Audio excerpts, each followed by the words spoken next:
Bienvenue dans cette nouvelle édition du 12-15. Au sommaire, le président sénégalais Macky Sall en visite au Burkina Faso. Il s'entretiendra avec son homologue Michel Kafando sur le processus de transition.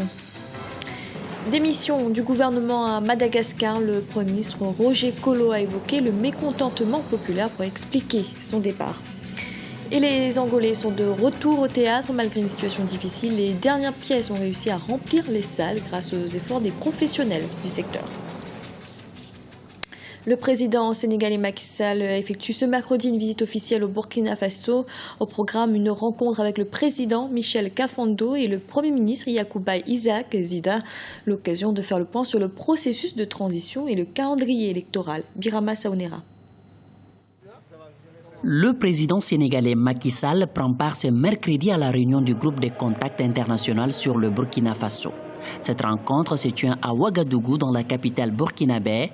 C'est la première visite qu'effectue le président Macky Sall depuis l'investiture du président de la transition, Michel Kafando. Il s'agit d'évaluer le travail effectué par les autorités de la transition. Il va également rencontrer à Ouagadougou un gouvernement et un chef d'État qui a déjà mis en place donc un calendrier pour sortir de cette transition. Des dates ont été proposées, septembre pour les élections présidentielles et législatives et novembre pour les élections municipales.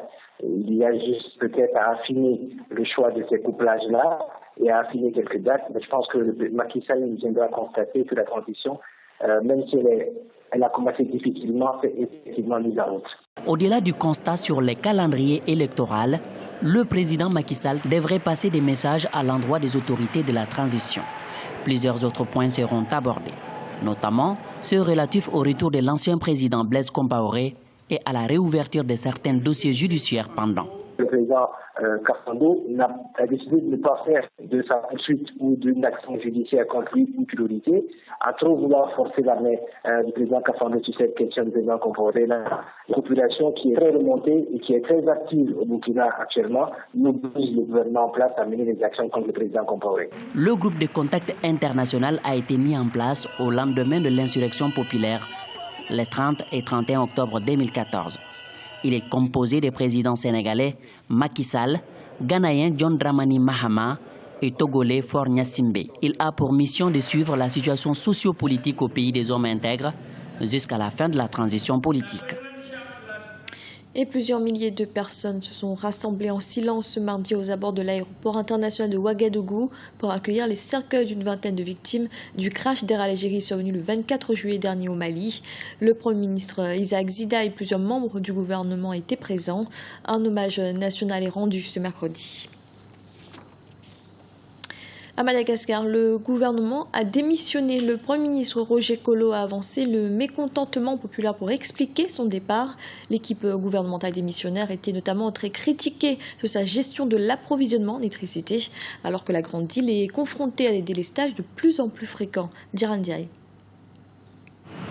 Madagascar de nouveau sans équipe gouvernementale. Le gouvernement dirigé par Roger Kolo depuis avril 2014 a démissionné en bloc ce lundi 12 janvier. Une décision largement anticipée par la presse locale ainsi que certains analystes. Le Premier ministre Kolo Roger a remis hier sa démission et celle de son gouvernement au président de la République qui l'a accepté. Cette nouvelle a été déjà attendue depuis quelques jours, en fait, car depuis fin décembre, on a senti un changement complet de stratégie de la part d'Air Adonnar Mapian. Si on analyse bien ces deux derniers discours, à savoir celui de fin d'année et celui de la présentation des vœux, le président de la République a considéré cette année écoulée comme une année de préparation et de mise en place des réformes. On passe donc à l'étape suivante qui consiste à passer à l'action concrète sur tous les fronts. Et pour cela, il était prévisible que les hauts responsables de l'État, notamment donc au niveau du gouvernement, renforcés. Hasard du calendrier, ce jour se tient la deuxième session du sommet des anciens présidents, avec l'actuel bien entendu, et il sera certainement discuté de la prochaine orientation qui sera prise dans le programme sociopolitique et économique de Air Adonnar Mapian. Toujours est-il qu'en parallèle de tout ça, la session extraordinaire de l'Assemblée nationale commence également ce jour et aura obligatoirement à traiter de la désignation du futur Premier ministre, car cela fait partie de son rôle. Les défis de la Grande Île sont nombreux. Les délestages de plus en plus fréquents ont engendré des manifestations tuant 2 personnes en décembre 2014 à Tamatave, dans l'est du pays. S'ajoutent à cela les défis sécuritaires, des trafics en tout genre, le redressement de l'économie ainsi que la réconciliation nationale toujours en cours.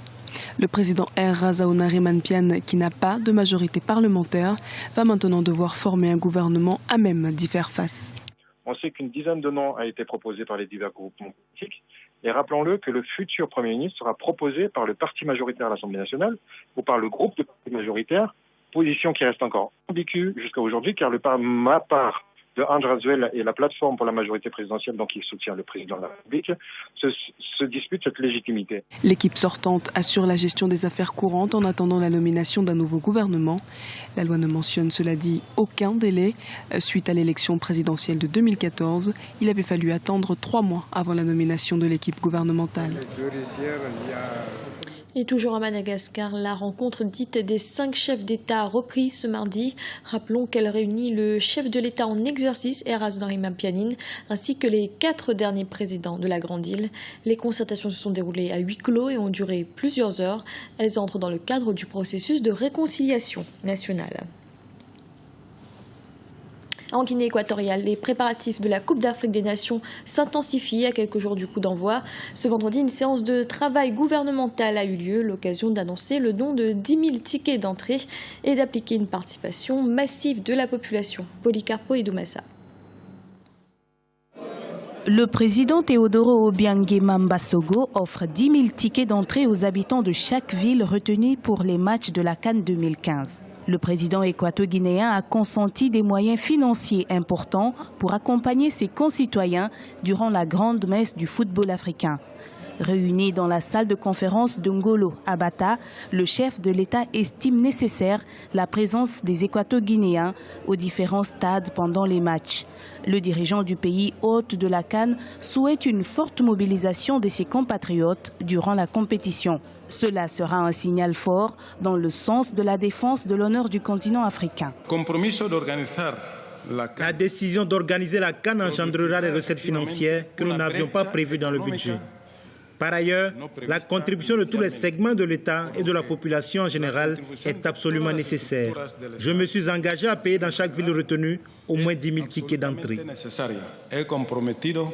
Après avoir accepté d'organiser la 13e édition de la CAN, les autorités équato-guinéennes ont établi des dispositions sanitaires contre l'épidémie Ebola.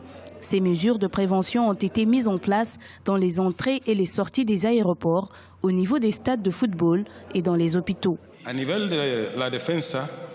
ce qui concerne la menace sanitaire avec le virus Ebola, malgré l'insuffisance de temps pour une bonne préparation de cette CAN, le gouvernement de la Guinée équatoriale a mis en place un plan opérationnel.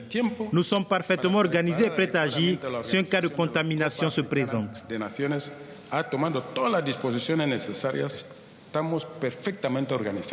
Afin de garantir le succès de cette édition de la Coupe d'Afrique des Nations, le chef de l'État, Teodoro Obiang Nguema Mbasogo, effectue des visites d'inspection sur les différents sites qui abriteront les compétitions.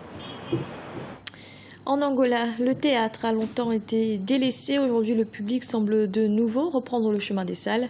Une bonne nouvelle pour les comédiens et les professionnels du secteur, même si les difficultés restent encore nombreuses. En reportage, notre correspondant Jacques Amboka. Le renouveau du théâtre est en marche en Angola. Tous les week-ends, les salles de spectacle accueillent de plus en plus du public pour des pièces de théâtre occupant bien le temps libre des Luandais qui en profitent pour se divertir. Un travail de longue haleine fait avec professionnalisme par les acteurs du secteur. Ils consentent de nombreux sacrifices dans le but de redonner du goût au public et dessiner ainsi un bel horizon pour l'industrie du 6e art. Le théâtre ici en Angola est en train de croître, d'évoluer. Les groupes font de gros efforts pour représenter de belles pièces et le public y adhère. Et pour moi, c'est l'essentiel. Le théâtre angolais fait encore face à de nombreuses difficultés, mais la détermination et la passion des acteurs de cet art lui redonnent aujourd'hui un souffle nouveau. Je pense que le théâtre angolais est dans une phase de renaissance un peu comme la musique et les autres arts. Aujourd'hui, la jeunesse angolaise porte une attention soutenue sur cet art et prend le temps de se former dans les centres professionnels pour bien maîtriser ce qu'ils font. Les regards des acteurs angolais sont donc tournés vers les autorités afin qu'elles trouvent des solutions aux problèmes de l'industrie théâtrale. Mais avant tout, il faudra convaincre le public Cela constituera une première étape vers l'essor du théâtre angolais. C'était le journal de la rédaction. Merci de l'avoir suivi. Retrouvez dans un instant une nouvelle édition de l'information.